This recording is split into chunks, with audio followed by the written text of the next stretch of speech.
Tonight on CFTK-TV News, the Terrace RCMP held an event at the Skeena Mall earlier today. More word on the BC general election has become available, and the U.S. federal election is set to begin before long as well. Northwest BC's only television news team. We are CFTK-TV News. Good evening, I'm Cale Maslin, and here's what's making the news in the Northwest and beyond for today. Recent reports have disclosed that Kitimat City Council has made the choice to approve a 2.4% pay raise for both the councilors as well as the mayor, Phil Germuth. The main reason given for the pay raise is so that their payment is able to properly reflect the rise in the current cost of living, and as a result, the increase was also tied to the Consumer Price Index covering the period between August of last year and August of this year. The raise will come into effect on January 1st next year and is said to also coincide with the community's practice to make their salary adjustments equal to places throughout the Northwest. The local community members were offered the chance to give public feedback on this news, but no one has had any major objections. The Terrace RCMP set up their own booth in the Skeena Mall for another way for both parents and guardians to keep their children safe if an emergency arises. CFTK-TV's Damian Smith has the rest. Well, it is a parent's worst nightmare to lose their kid in any capacity, and the Terrace RCMP set up something a little extra at Terrace's Skeena Mall, where the local RCMP held an event to help families get prepared if they ever need to quickly get access to the information of their young children. Between 11 a.m. and 2 p.m., the RCMP offered child identification kits, which are items given to families that can be used to store information like their kid's blood type, their fingerprints, a hair sample, and even potentially a photo if the need arises. Once these kits are filled out with all the possible information, parents or authorities have a way to quickly find crucial information about their kids in time-urgent situations. The kits are free, and they could either be picked up for later use or be filled out when those parents did arrive. And this is the first time the RCMP has done this event since 2017. From Terrace, I'm Damian Smith. It was a wild, tense night in BC politics that went into major overtime. Now, nearly a week later, we still don't know who won the general election, and Elections BC says that we'll have to wait until next week at the earliest to know who will take the reins of power. CTV's Rob Buffum reminds us that officials were promising that the new electronic tabulators would bring results faster, but obviously that was not the case. The story of the night is that it's a story that's not over. It was a nail-biter of an election Saturday night, too close to call for hours. So you're telling me 1 or midnight tonight, so there's a little Halloween candy over here. 5 days later, there's still not a declared winner in the BC election. Just kind of waiting on the edges of our seats till they make a decision. Elections BC says it has 65,000 mail-in and absentee ballots to count, starting Saturday, plus 3 riding recounts, 2 because it's so close and 1 partial one for a possible error, and likely won't be done all that until sometime Monday. Kind of frustrating. There needs to be some way to pull that in and make it more efficient and streamlined for sure. Digital tabulators produced results faster on the night, but the absence of them in some ridings, the option to vote outside your own riding, deadlines for mail-in ballots right up to 8 o'clock on election night, and a delay before the final count mean British Columbians won't know who their government is for more than a week after the big night. BC's system is unique, but one of the benefits of that is it is very accessible. The digital counters rolled out for the first time in BC for a general election didn't come off seamlessly. In Surrey Cloverdale, a lost password halted the process midstream. And frustration with the overall process, slower here than other jurisdictions like Ontario, could lead to changes. We'll produce a full report of the Chief Electoral Officer, looking at what went well, what could be improved, and potentially the Chief Electoral Officer may make recommendations for legislative change. Adding to the tension, this race was incredibly tight. The NDP seemingly holding the slimmest of leads. The mathematical surround is such that this is the closest election in BC history. Of the recounts, 1 is a riding with a mere 20-vote NDP lead, and another 10 seats could conceivably change hands with mail-in and absentee ballots. Got 2 parties virtually tied in seats, virtually tied in the popular vote. And a province waiting to see which one squeaked out a win.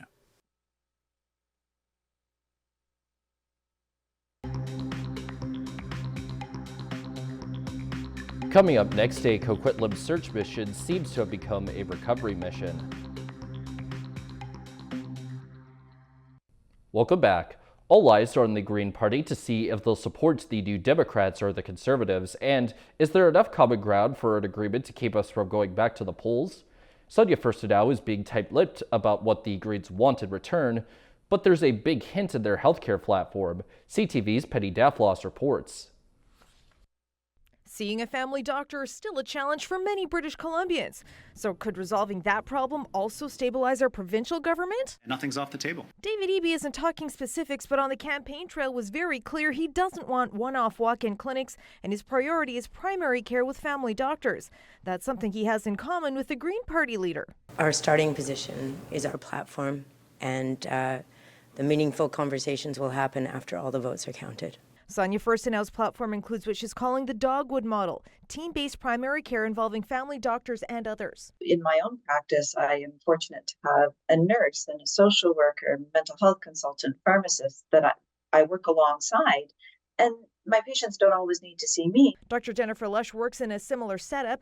Several patient medical homes across BC are run in private practices and don't need all the support staff in the same building to work as a team. As we lean into team-based care, leveraging the skill set of everyone working together, that'll be important.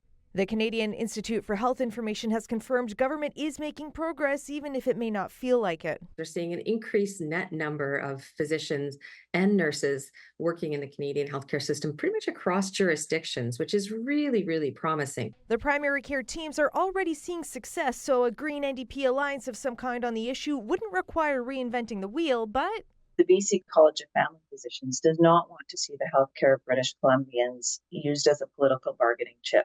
I think regardless of the political party, I think all politicians should be working together with physicians to help design an effective primary care system that will restore universal access. Bringing together government, rival political parties, and frontline workers in what would be an unprecedented team of its own. Penny Daflos, CTV News, Vancouver. There is still no sign of a Coquitlam man believed to have been swept away by a river on the weekend. Crews concede that their search is now most likely a recovery mission, but they will go out again hoping to provide closure for Robert Belding's family. CTV's Ben Milger has the story. 59-year-old Robert Belding is believed to have entered high, fast-flowing waters here along the Upper Coquitlam River on Sunday, trying to save his brother's dog. The dog was later found soaking wet but uninjured. Friday, swiftwater rescue teams will join the search for Belding before incoming rain potentially makes conditions too dangerous. They will be walking or floating, hopefully the entire river from where Mr. Belding is believed to have gone into the water all the way down, as far down as the confluence with the Fraser, if necessary. Coquitlam Search and Rescue has been actively looking for Belding since he went missing Sunday. But to this point, fast and high flows have confined the search to boats and the banks of the river. As the water continues to recede, searchers expect Friday will present the best possible conditions to locate Belding's body, which they believe may be caught up in debris, possibly beneath the surface. At this point, it is unfortunately a recovery mission. That's how we're approaching it.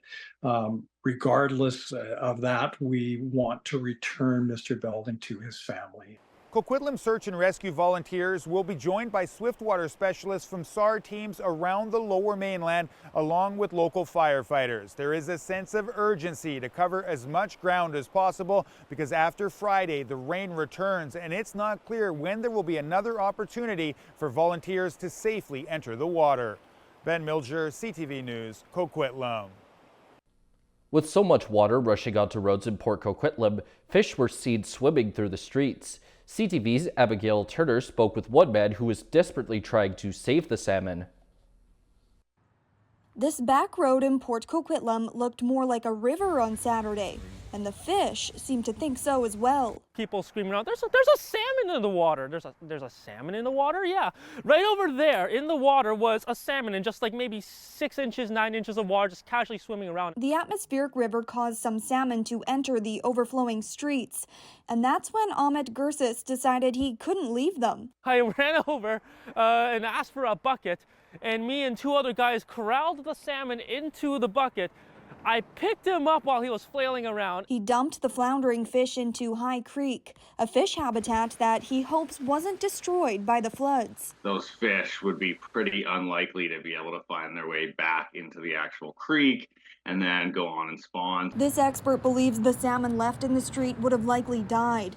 And near the Coquitlam River, that thought was proven true. Experts think the flooding shouldn't have a major impact on the current salmon population, but for the future fish. There's fish that had already spawned and had already deposited their eggs in the gravel, and then you have all that heavy flow coming down that would probably disturb those eggs. So that would probably be like the larger impact. While Gerses couldn't save all the salmon, he still has a new neighborhood nickname. They recognized me as the guy that rescued the fish because that's what I'm known for at this point. Some experts say it could be years before we see the full effect of any potential damage to the salmon population, another lasting impact of the atmospheric river. Abigail Turner, CTV News, Port Coquitlam. Turning to tonight's weather, the north coast will see some rain at a low at 8 degrees. The Terrace-Kitimat area is set to have periods of rain of their own with their low setting at 4 degrees. And the Bulkley Valley and Lakes District is likely to deal with snow mixed with rain as their low drops to 0 degrees. On the north coast, the week for them will be home to mostly rain, but with a little sun potentially mixed in as the high shifts between 11 and 7 degrees. In the Terrace-Kitimat area, the next week or so will be all rain and not really anything else, while the high bounces from 7 to 5 degrees. And in the Bulkley Valley and Lakes District, the upcoming week might get a little sun in the middle part of the week, but will be home to lots of rain and snow outside of that, and the high will jump between 7 and 4 degrees.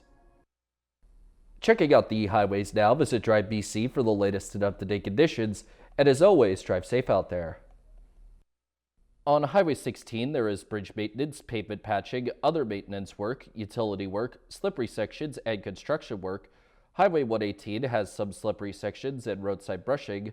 Highway 37 has some slippery sections and roadside brushing as well. Highway 37A has slippery sections too. There is some construction work in slippery sections on the Nishka Highway, and the Telegraph Creek Road has slippery sections as well. And this is what the roads were looking like this afternoon around the region from the view of the province's highway cams.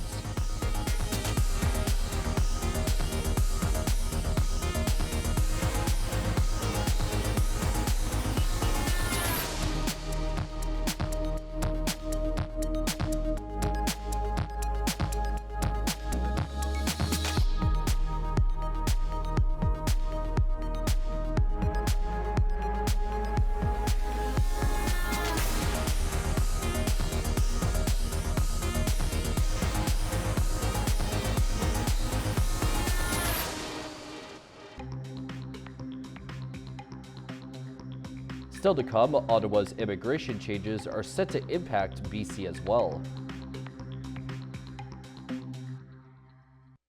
Welcome back. As Ottawa prepares to slash immigration targets, the impact will be felt all the way here in BC. Housing affordability remains a huge problem, and changes to immigration could be part of the solution. CTV's Craig Krause reports. Immigrating to British Columbia just got harder. The federal government's plan to slash immigration targets could have direct implications on housing affordability in the province. The reason we've seen rising prices in the last decade is not only a very rapid increase in immigration, but also housing supply failing to keep up. According to recent provincial data, BC has seen more than 130,000 non-permanent residents year over year, a record-breaking number adding to the now than 500,000 plus, on top of the surging number of immigrants now calling BC home. The next few years could be pretty rough for housing affordability. I think this reduction in immigration will make the increase in prices and rents less than it would have been otherwise. I don't know that we'll actually get improved affordability. But could these new immigration targets affect businesses? It's going to be a hit. We encourage government to be attentive to the labor market signals and what SMEs and individuals are saying about when it's time to turn the dial back up. As of right now, it was just a few weeks ago, a report found that more than half of British Columbians are finding it hard to get a job. We do get a lot of people coming in and apply, but the only thing is we don't have positions open at the moment. High costs of food, interest rates, and other expenses, forcing many businesses to save on labor. Now, as the country prepares to adjust to the changes, one immigration consultant believes competition will intensify. Pre-pandemic, there was sort of an expectation that if you came to Canada, you worked for a year, you would get permanent residency, and that is definitely not the case these days. And Brown says that Vancouver is one of the most popular destinations for immigrants in Canada and advises those considering coming to look outside of the city. But even with this, there's no guarantee of permanent residency, especially with these new targets. Craig Crowe, CTV News, Vancouver. The federal government is expanding access to 30-year mortgage amortizations this December. Ottawa says the changes will help first-time homebuyers while incentivizing new home builds. But lower monthly payments means more interest. Here's CTV's Pat Foran with more. First-time homebuyers can now get a 30-year insured mortgage amortization when purchasing newly built homes. On December 15th, the program will be open to all first-time homebuyers and to all buyers of new builds. It's part of several measures designed to make housing more affordable. It's about making that first home more available for young Canadians, for first-time home buyers. Those extra 5 years could help some first-time home buyers get into the market, but at an added cost. The increase in amortization is a trap. You're going to be working till, you're past retirement. Mark Nixon, a commercial mortgage broker, says the 30-year amortization plan is good news for developers and bankers, but in the end, home buyers will pay the price with added interest. If you have a $950,000 mortgage at a 4.5% interest rate, switching from 25 years to 30 will allow you to have a monthly payment that is $466 lower.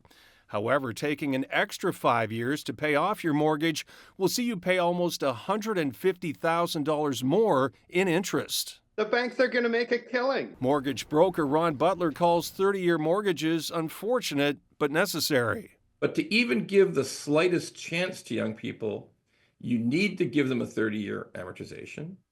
And regrettably, that just means there's a ton of extra interest. In the U.S., Americans are allowed to deduct mortgage interest they pay on their homes on their taxes, an idea Nixon says could benefit Canadians. I mean, they do it in the U.S. I don't know why they're not doing it in Canada. It's getting so unaffordable. It's discouraging for our young people. Longer mortgages may help some Canadians get into the housing market, but it's important to crunch the numbers so you know how much those extra 5 years will cost you. Pat Foran, CTV News. With only a few days to go until the U.S. election, the presidential candidates are pulling out all the stops. The Harris campaign is bringing out political heavy hitters and superstars as Donald Trump leans into the issues that helped him win the 2016 presidential race. Here's NBC's Bree Jackson with more information. Closing arguments coming into focus in the closing weeks of the presidential race. Our country deserves to have a president of the United States who is not afraid of good ideas and does not stand on pride. We are going to have the biggest victory in the history of our country on November 5th. Throughout his campaign, former President Trump has made immigration a key issue. His plans include resuming construction of the border wall and reinstating a policy which forces asylum seekers to remain in Mexico while awaiting court dates. We will stop illegal immigration once and for all. It will be ended. As campaigning winds down, Vice President Harris's warnings are growing stronger. What we must understand will happen starting on January 20th in this choice. Either you have the choice of a Donald Trump who will sit in the Oval Office, stewing, plotting revenge, retribution, writing out his enemies list. Harris taking her message a step further with plans to deliver her closing argument on the National Mall Tuesday from the same area where Mr. Trump gave his speech on January 6th ahead of the attack at the U.S. Capitol. And we're going to the Capitol. The Harris campaign also rolling out a series of concerts, including a scheduled appearance in Texas with Beyonce, whose song Freedom has become the campaign's anthem. Mr. Trump will also be in the Lone Star State Friday, doing an interview with podcasting giant Joe Rogan. Both candidates relying on star power to get out the vote as the race remains neck and neck. In Washington, Bree Jackson, NBC News. And now we turn our attention to the stock markets. The Canadian dollar is down 14/10 of a cent. The price of gold is up $5.70. Oil is up $1.59. Natural gas is up 7 cents. Aluminum is up $18. In Toronto, the TSX is down 87.88 points. The Venture Index is down 1.16. In New York, the Dow Jones is down 259.96 and NASDAQ is up 103.12. Still ahead, we have an update on what could happen to the Menendez brothers. Welcome back. They have paid their debt to society. That's what LA's district attorney said of the Menendez brothers. He's recommending that the pair be resentenced for the 1989 killing of their parents in light of evidence of abuse by their father.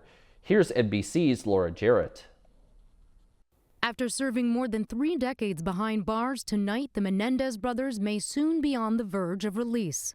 I believe that they have paid their debt to society. Los Angeles County District Attorney George Gascon announcing today his office will support a resentencing of Eric and Lyle Menendez, convicted of murdering their parents in a Beverly Hills mansion, a case that captured the nation's attention, one of the first to be televised. We're going to recommend to the court that the life without the possibility of parole be removed and that they will be sentenced for murder. They will be eligible for parole immediately. The DA under pressure to re-examine certain evidence of sexual abuse the brothers say they endured at the hands of their father, Jose, then a high-powered music executive. Because I think that often, for cultural reasons, we don't believe victims of sexual assault, whether they're women, whether they're men. Those claims dismissed by prosecutors at the time who argued they killed out of greed to get their inheritance money, and the abuse allegations were largely excluded by the judge when the brothers were tried and convicted in 1996, but viewed in a new light now, gaining fresh attention with a Peacock documentary and recent Netflix series, and from pleas by celebrities and extended family members who've called for their release. This decision is not just a legal matter. It is a recognition of the abuse my cousins endured. All that mounting pressure raised by critics of the DA's decision who question its timing as Gascon faces a tough re-election in less than 2 weeks, and why he's acting now when the brothers' pending petition for freedom laying out evidence of the abuse was filed more than a year ago. Police in Vancouver say that they're investigating a stabbing in the city's downtown core. Constable Tanya Vicinton says the victim was found at the intersection of West Hastings and Richard Street, but it appears the stabbing happened elsewhere. Police say the victim was taken to hospital with injuries that are not life-threatening, and so far it's not clear if anyone has been arrested for the crime yet. That is all of our news for now. From all of us here at CFTK-TV News, I'm Kale Maslin, and thank you for watching. We'll see you next time.